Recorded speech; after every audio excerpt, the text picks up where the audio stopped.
नमस्कार.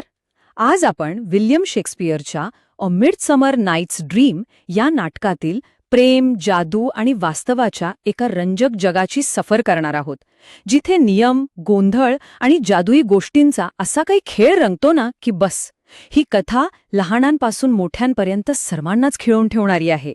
चला तर मग या सगळ्या गमती-जमती अगदी सोप्या भाषेत समजून घेऊया. आता बघा, या नाटकाची सुरुवातच एका जबरदस्त विचाराने होते. थिसियस नावाचं पात्र म्हणतं की प्रेमी आणि वेडे लोक जगाकडे सामान्य तर्काच्या पलीकडे जाऊन बघतात. म्हणजे काय, तर त्यांची कल्पनाशक्ती इतकी तीव्र असते की ते स्वतःचंच एक वेगळं वास्तव तयार करतात. आणि खरं सांगायचं तर हाच विचार या संपूर्ण कथेचा मुख्य पाया आहे. मग यातून एक खूपच रंजक प्रश्न उभा राहतो. खरोखरच प्रेमाला कायद्याच्या चौकटीत बांधून ठेवता येतो का? की प्रेम शेवटी सगळ्या मर्यादा आणि तर्कांवर मात करतं? नाटकाच्या मुख्य आणि थोड्या कठोर जगात प्रवेश करण्यापूर्वी प्रेमाचा हा अतार्किक संघर्ष समजून घेणं अगदी गरजेचं आहे. भाग 1. कडक कायदे आणि निषिद्ध प्रेम. आता सुरुवातीला अथेन्स शहरात आपल्याला दोन अगदी टोकाच्या बाजू पाहायला मिळतात. एका बाजूला आहेत अथेन्सचे अतिशय कडक कायदे.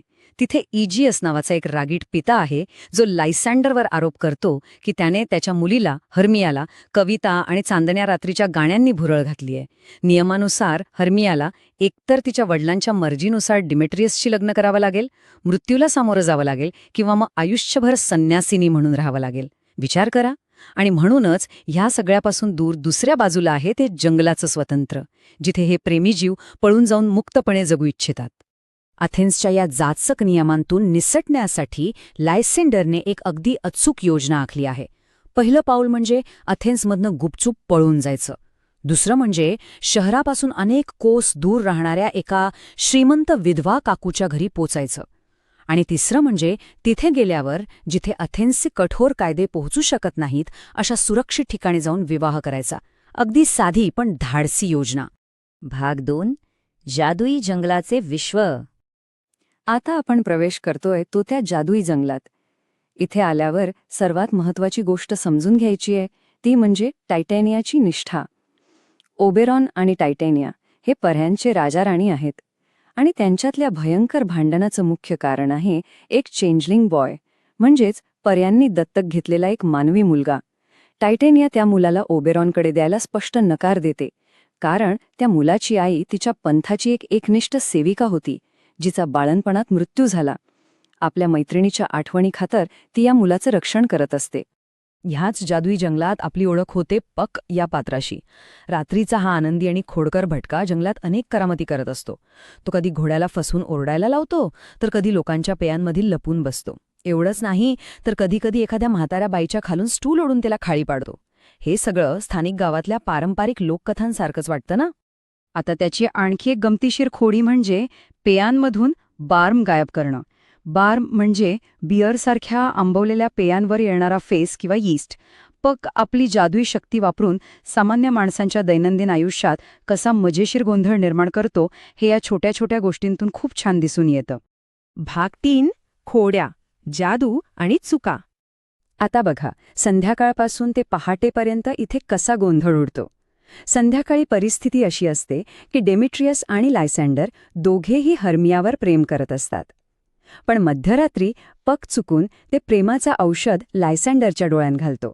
मग काय, पहाटे 1 वाजता लायसँडर उठतो, त्याला समोर हेलेना दिसते आणि तो थेट तिच्यावरच प्रेम करू लागतो. त्यानंतर 2 वाजता डेमिट्रियसलाही तेच औषध दिलं जातं आणि तोही हेलेनाच्या प्रेमात पडतो. बिचारी हेलेना, तिला वाटतं की हे दोघेही मिळून तिची क्रूर चेष्टा करत आहेत. सुदैवाने पहाटे लायसँडरवरची जादू उतरवली जाते आणि हा सगळा गोंधळ निस्तरला जातो. भाग 4. नाटकातले नाटक. या जंगलात काही हौशी कलाकारांचा एक गट स्वतःचं नाटक बसवण्याचा प्रयत्न करत असतो. त्यांचा संघर्ष खरोखरच खूप रंजक आणि विनोदी आहे. आपल्या नाटकामुळे प्रेक्षकांमधील स्त्रिया घाबरू नयेत म्हणून ते काय भोळे उपाय शोधतात ते बघा. ते एक प्रस्तावना लिहितात ज्यात स्पष्ट करतात की पिरामिस खरोखरच स्वतःला मारत नाहीये, आणि दुसरी प्रस्तावना सांगते की मंचावर दिसणारा भयंकर सिंह हा खरा सिंह नसून फक्त त्यांचा मित्र स्नग आहे. ही काळजी घेण्याची पद्धत ग्रामीण लोकनाट्याचे एक अत्यंत सुंदर आणि गमतीशीर चित्र उभं करते. ह्याच नाटकात बॉटम नावाच्या एका पात्रासोबत एक अकल्पित घटना घडते. ट्रान्सलेटेड किंवा रूपांतरित होणे हा शब्द इथे बॉटमच्या स्थितीला अगदी अचूक लागू होतो, कारण त्याचं डोकं जादुईरित्या चक्क एका गाढवाच्या डोक्यात बदललं जातं. मजेची गोष्ट म्हणजे बॉटमला स्वतःचं हे रूप अजिबात दिसत नाही. त्याला वाटतं की त्याचे मित्र त्याला घाबरवण्यासाठी त्याची थट्टा करत आहेत, आणि आपण अजिबात घाबरलो नाही हे सिद्ध करण्यासाठी तो जंगलात चक्क जोरात गाणं गाऊ लागतो. भाग 5. प्रेम, स्वप्ने आणि वास्तव. शेवटी आपण नाटकाच्या मुख्य गाभ्याकडे येतो. हा संपूर्ण गोंधळ पाहिल्यानंतर मनात एकच प्रश्न उभा राहतो. हे सगळं खरोखरच घडलं होतं की फक्त एक स्वप्न होतं? आपली कल्पनाशक्ती, जादू आणि आपलं जागृत जीवन यांच्यातल्या सीमा कशा सुंदररित्या धुसर होतात हे इथे प्रकर्षाने जाणवतं. जेव्हा पहाटे जादूचा प्रभाव आणि जंगलातलं धुकं ओसरतं तेव्हा डेमेट्रियसचे विचार कसे बदलतात हे पाहण्यासारखं आहे. तो म्हणतो की हर्मियावरील त्याचं पूर्वीचं प्रेम आता बर्फासारखं वितळून गेलं आहे आणि ते एखाद्या बालपणीच्या पुसटशा आठवणीसारखं वाटतंय. आता त्याची निष्ठा आणि त्याचं हृदय पूर्णपणे हेलेनासाठी समर्पित झालेलं असतं. बॉटमचा अनुभव तर आणखीनच गमतीशीर पण तितकाच सखोल आहे. तो त्याच्या अनुभवाला बॉटमचे स्वप्न म्हणतो, कारण तो अनुभव माणसाच्या बुद्धीच्या अगदी पलीकडचा आहे. तो असा अनुभव आहे ज्याला कोणताही तळ नाही. हा मजेशीर प्रसंग या नाटकाच्या एका खूप मोठ्या कल्पनेशी जोडला जातो, ती म्हणजे अनुभवांची आणि प्रेमाची परिवर्तनशील ताकद.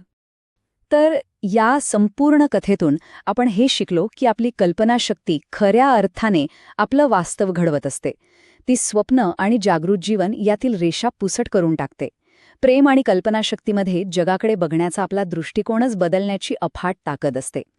पण मग खरोखर विचार करण्यासारखी गोष्ट ही आहे की आपण जे जीवन जगतोय तेही कुणाचं तरी एखादा मोठं स्वप्न तर नसेल? या रंजक प्रश्नासोबत आज आपण इथेच थांबूया. सबस्क्राईब करा आणि शेअर करा माझ्या चॅनलला.